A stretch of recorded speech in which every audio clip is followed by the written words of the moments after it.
Welcome to Kneading Conversations on WDET DRIS Radio.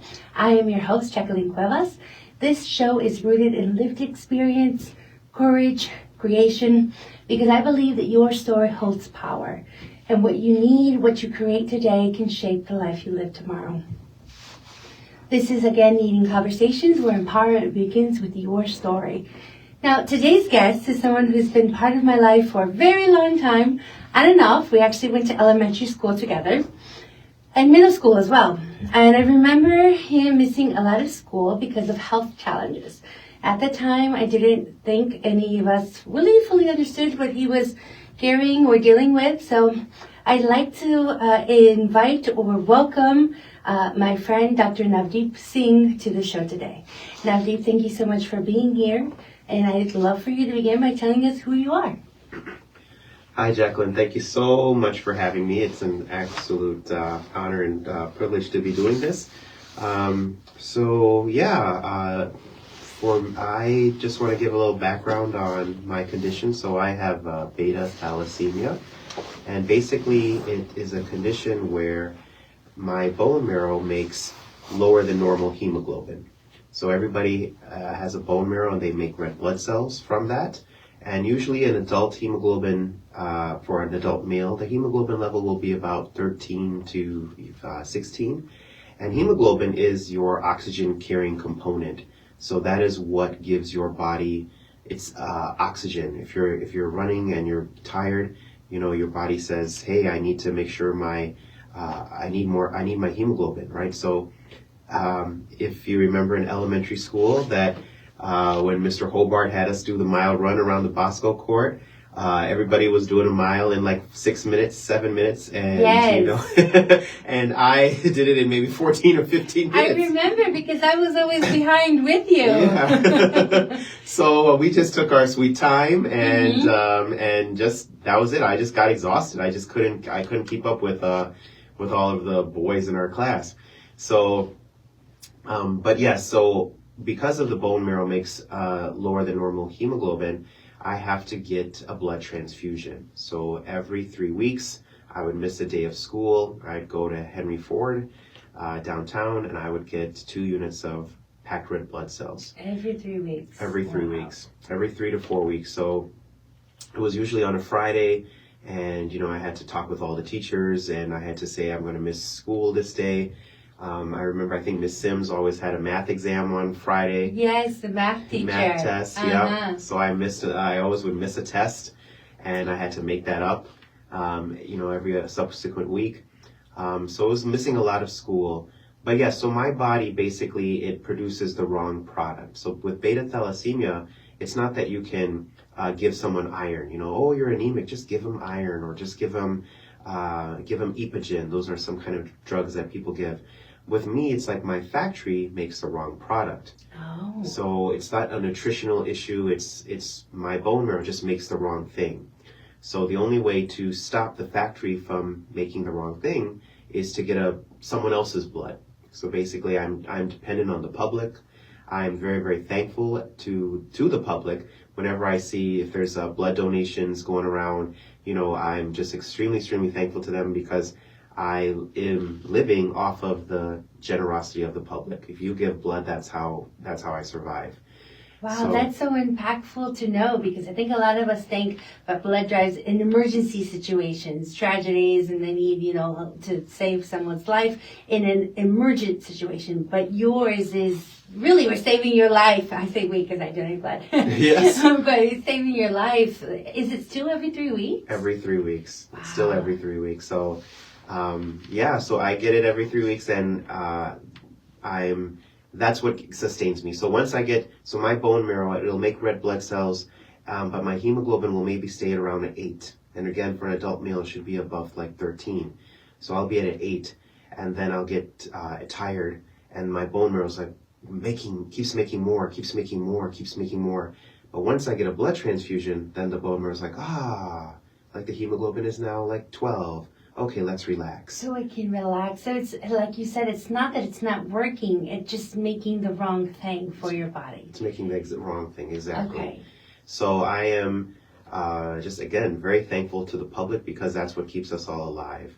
The blood transfusions. And yeah, it's every single 3 weeks that I have to go through this. I want to ask a personal question. I know that you have children.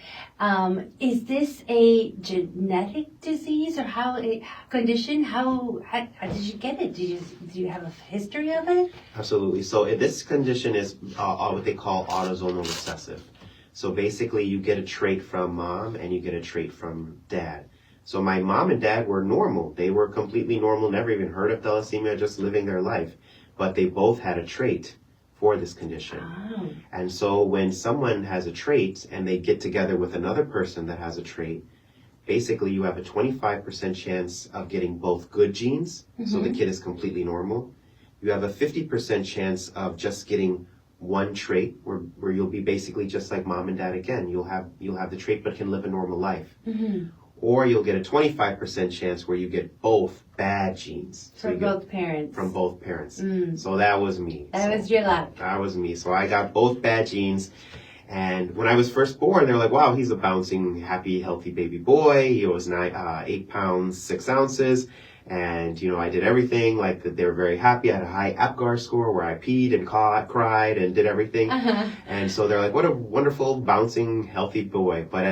And so basically you're on your fetal hemoglobin, like you're on your fetal hemoglobin. And then about 9 months, the baby switches over and goes on their own production of hemoglobin. Okay. And that's when they noticed at 9 months I was very, very sick. I looked very pale. And they took me in and they did a gel electrophoresis test and said to my parents, your son has thalassemia. And I think my mom told me even today, your dad was in big denial. He's not no, you guys know what we're talking about. The first stage of grief, or when you hear some bad news, you go into denial. And so they were even saying, like, if you don't give your son a transfusion, like, we might have to even petition the state because. Wow. Yeah, I want to talk about that more. Yeah. Because I come from a Latino community, and I was denied my diagnosis for 9 years because of, I talk about the cultural stigma around disabilities and how dangerous it can be for diagnosis and accepting disabilities. So your father, being an educated man, I think he was a professor. He's a professor. He's a professor at Wayne State. At Wayne State. Mm-hmm. Tell me more about that, because we tend to think my parents were not educated, so I always thought that the educated people would not have as hard time accepting. So I want to know more about the process. So yeah, I was very little, but that's what my mom did tell me. She said that it was a big denial at the very beginning, and he just couldn't believe that this was a diagnosis and this is indeed what was going on. So I think no matter what, even if you're very educated or you're not that very educated, it's just like us. Everyone goes through that same shock. It's like a human response. It's just a human response that kind of connects us all together, So when you hear news of some tragedy that happened, it's just the first thing like, no, that it just can't be. Right. But and it's not right or wrong. Yeah, it's just. It's what it is and how the person processes it. And then, my dad was my biggest advocate after that. He was very, very, pro everything with me and actually very protective. So I don't know if you also remember, but like, in high school, in elementary school, we roughhouse or play, kind of rough on recess. Mm-hmm. And so, he would tell Mr. Hobart, our gym teacher, he would say like, my son has this condition, please don't push him or be very protective of him. I don't want anyone to hit him. Another problem with this condition with beta thalassemia is you make so much red blood cells that the spleen is an organ in your body that basically eats up all these red blood cells. Okay. So my spleen was getting big. And this is a thing that happens with all of us, thalassemia patients. And so the physicians told him that if some kid on recess kicks him in the stomach, his spleen could rupture and he can die. Oh, wow. So I was very, very protected. Like I didn't do anything like that. But then I did have my spleen taken out in 1992 when I was 7. Because of that, my dad was just worried that, hey, if I was playing with one of our kids on the playground and they hit me, then I would die. So that is a heavy burden to carry as a parent. Yes, because you just never know, right? Right? You never know what's going to happen on the playground. And the Bosco was pretty rough. Like, you remember those tires, jumping up and down there. Yes, the Bosco was a field that we would go and play with behind the school. Right. Yes. So I had my spleen taken out, and I played, but I remember I wasn't that aggressive athlete at all. Like, I didn't join any basketball team. I didn't do anything. I did the choir, and that was it. Yes, I remember that.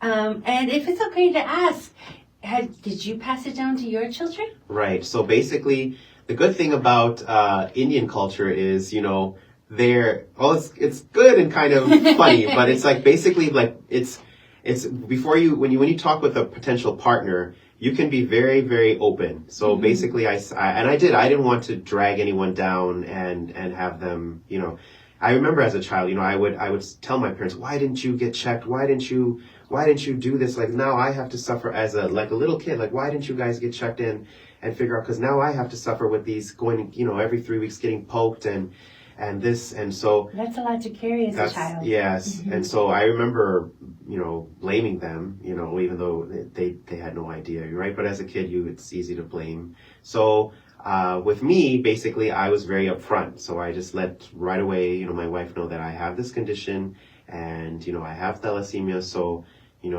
marriage eventually leads to children. And so, I don't want to basically reproduce my condition, so I would really appreciate if you could get a blood test and just make sure that you don't have the trait as well. Because if you have the trait and I have the full condition, we're just going to be reproducing thalassemia patients. I really appreciate that you did that, because this is Kneading Conversations with the KN, but it's an invitation to have the necessary uncomfortable conversations.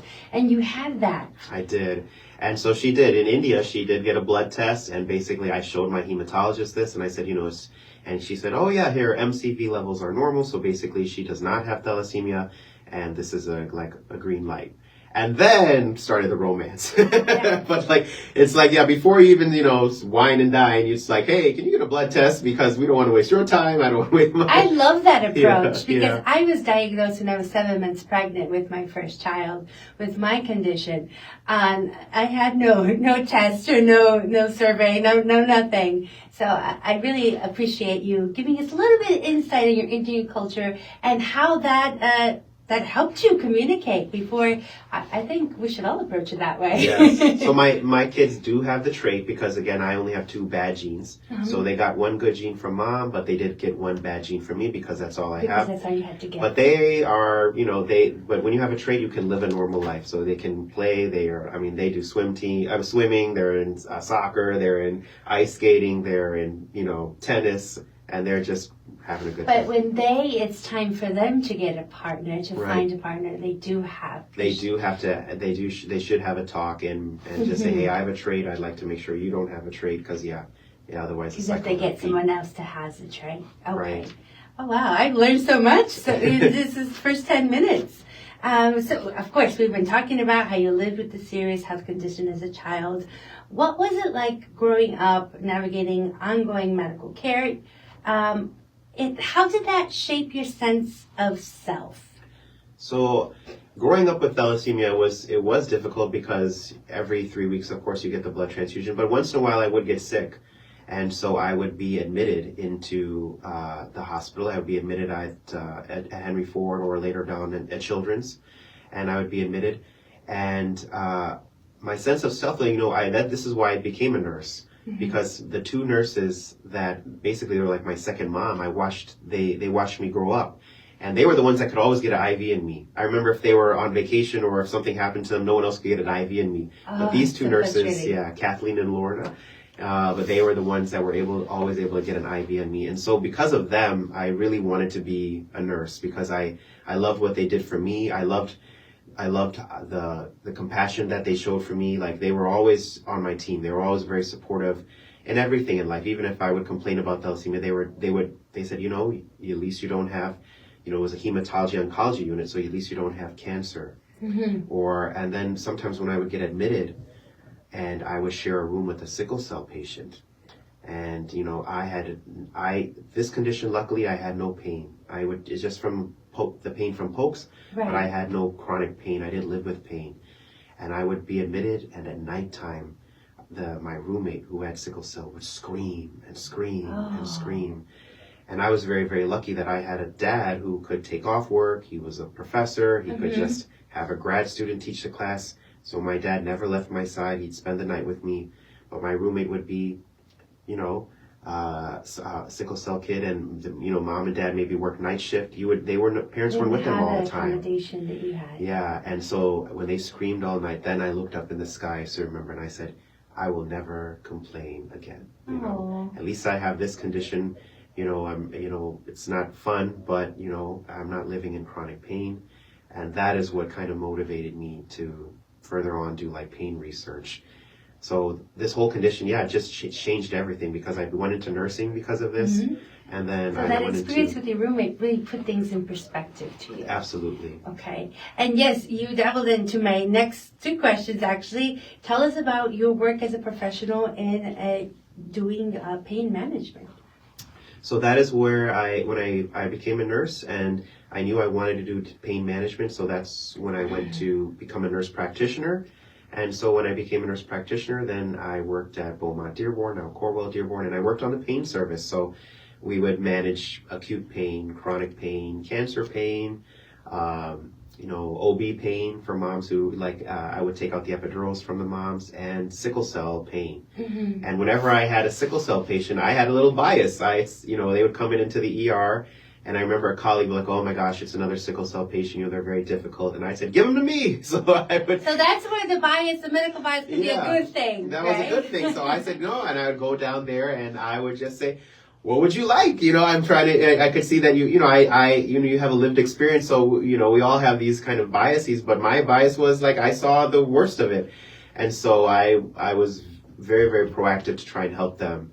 I mean, we did have once in a while some naughty people. So everywhere in the world there's some people. But, absolutely. But for always taints it. Yeah. But for the majority, I was very, very, pro sickle cell and trying to make sure their pain was well managed. So from what I understand, you work to manage pain with a concentration in at-risk populations. Is that correct? Right. Okay. So why do you think pain, especially in marginalized communities, is still so misunderstood and undertreated? Because we have a long history of a wrong view of pain. So even when I was doing my PhD here at Wayne State, that was my thesis, as you would say, my dissertation, and I was doing a lot of literature review, and it was very interesting because a lot of the literature showed that a lot of patients would not talk about their pain because they did not want to, one, bring it to light, and two, my research was on African Americans with cancer pain, and they would say, well, I don't want to distract my oncologist about my pain. I want them to treat my cancer. So if I start talking all day about my pain, then they'll get distracted, and I don't want them to worry about I just want them to focus on my cancer. Some people actually thought it was a payment, a punishment, Yes. They were very stoic about their pain. Okay, I must have done something in my past life, or I must have done something and I'm suffering. I'm just not going to talk about it. I don't want to make my friends and family worry about it. I don't want to be a burden on my loved ones, so I'm just going to keep quiet about it. I don't want them to know I'm suffering. And so when you don't talk about it and when you don't express it, that exacerbates the stigma around it. It exacerbates this, exactly. And it was very enlightening to learn about all this. There was also a lot of medical mistrust based on historical facts that we've all had. Everyone can talk about Tuskegee or the Henrietta Lacks, but a lot of people, there was a lot of medical mistrust. So a lot of people don't want to go see a provider, don't really want to talk about their pain because they still have a trust issue. Yes. A lot of people, I do encourage, we all have there's a difference between explicit bias and implicit bias. So I think everyone has an implicit bias that they're not aware of, but they have a lot of tests out there that you can take to kind of figure out what is your implicit bias, and just to come to light with whatever you're experiencing about your implicit bias can really help shape how you manage care and how you help with patients. That's a great invitation, because I know for my experience as a Latina woman living in chronic pain every day, debilitating pain, and when I go to the doctor, and some of my friends from support group as well, we feel that they think we're only trying to get medications. We're only trying to get high. How do you think your work has helping shift this bias? Yeah, I'm just trying to bring light and trying to make these stories alive, So at our my dissertation, we did show that still here in Metro Detroit, 40% of African Americans with cancer pain did not even get the right analgesic for their reported pain. And this is cancer pain. That's 40%. And pain is very hard to manage because it's not always something that you can see on a CT scan. It's not scalable, something that you can see on an MRI. But cancer pain, usually, you're able to kind of have objective findings. And it was just still very, very shocking that I'm a cancer patient, I'm African American, I have objective data to show you, and my pain is still not being well managed. Right. And so that was very, very alarming to see and hear. Oh, well, thank you for that. I've learned so much. I feel like I'm in class. This is great. So from your perspective as both a clinician and a researcher, what are some systemic barriers that continue to create disparities? I think you already touched on that. So we are almost at the end of our show today. I'm going to ask what I ask all of my guests. What are you needing? What are you creating and shaping into this world? And what would you like to shape in the next 5 years? What I want is basically, there's now a cure for me. There is a cure now for thalassemia. There is a cure for sickle cell. And they are doing it. It's called gene therapy. And it is basically, they take your stem cells, they edit them, and they fix the faulty gene. And then they give you chemotherapy, they wipe everything out, and they give you back your edited stem cells, and you're cured. But it is still such a challenge to get this done. It has been going around. Children's Hospital is doing it, but they won't do anyone over 25. U of M, MOTS is starting to do it, but they won't do anyone over 25. So I'm praying, and I'm messaging my hematologist every day, waiting for it to happen at Henry Ford. But yes, this is what I'm hoping, is that gene therapy, because sickle cell is already being cured, and this is something as a childhood that so many generations have been waiting for. So many people have lost their lives, and to end this and to be free from this is a wonderful, just a boon on society. And so this is what I'm putting out into the universe, is that I hope that this therapy can be accessible to so many people. Well, you brought tears to my eyes. There's hope, and I will be putting it out into the universe as well, that you get this soon, this treatment. And I'm just so excited for the medical advances that have been created by dedicated scientists and medical professionals, because I think for so long I was so angry at the medical professionals for not diagnosing me, for not believing me. And you've just given me hope. I know that there's no cure for my condition, but I'm so happy that there's cure for yours and others similar to it. Thank you so much for being a guest today. If somebody wanted to get a hold of you and know more about what you do, your research, please let us know how they can do so. Absolutely. They can email me. I'm faculty at Wayne State University College of Nursing. My email is Navdeep Singh, just put my name, all one word, at wayne.edu. All right, thank you so much for being here. So as we close today's episodes, I can't help but to reflect on how powerful it is to witness someone transform personal struggle into purpose. Thank you so much, Dr. Singh, for your vulnerability, your brilliance, and your commitment to reducing suffering in communities that too often go unheard. Thank you for spending your time with us on Kneading Conversations, where empowerment begins with your story. If today's conversation resonated with you, I invite you to listen live every Wednesday from 10:30 a.m. to 11 a.m. Share the show with friends, family, and anyone who needs to know that their story matters. If you are a disability advocate, a self-advocate, an ally, a parent, a caregiver, or even a young person with a story to tell, please email me at Jacqueline@kneadingsolutions.com. And remember, You get to choose who you are in this world. Until next time, keep kneading your story, your healing, and your vision.